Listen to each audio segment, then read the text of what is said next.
Breaking news at this hour as well. President Trump now authorizing ICE to target schools and churches in its deportation raids. He is revoking a directive excluding arrests in so-called sensitive areas. Chicago's immigrant community on edge tonight as Michelle Gallardo reports. Activists and elected officials are canvassing neighborhoods, letting people know their rights should ICE come knocking. Up and down Cermak Avenue today, business after business prominently displayed the same flyer. Don't open for ICE. Little Village business owners telling us it's the least they can do. People need to stick together, no matter their immigration status, says Jose Luis Vasquez, who's owned this computer and phone repair shop for 9 years now.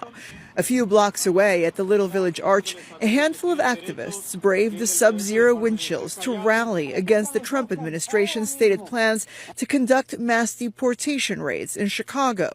We've been out here since 5 in the morning, educating our community, educating our people that they have rights. Among those canvassing the neighborhood was 22nd Ward Alderperson Michael Rodriguez, who spent the morning passing out informational flyers, instructing people what to say should ICE come knocking. There was, to be sure, little in terms of foot traffic in Little Village today.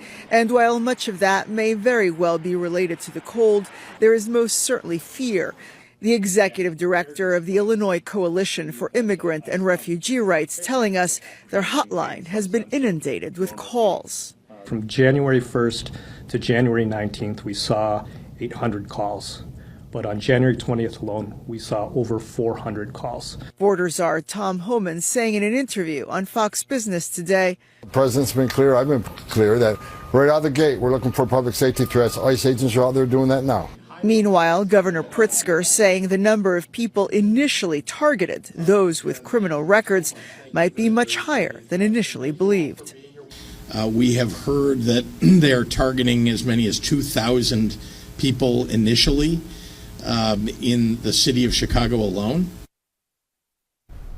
Now, while at least one of those scheduled for today was moved online due to the cold weather, Know Your Rights campaigns appear to be here to stay for the time being, with Pilsen's Perez Elementary School hosting weekly sessions every Tuesday starting next week.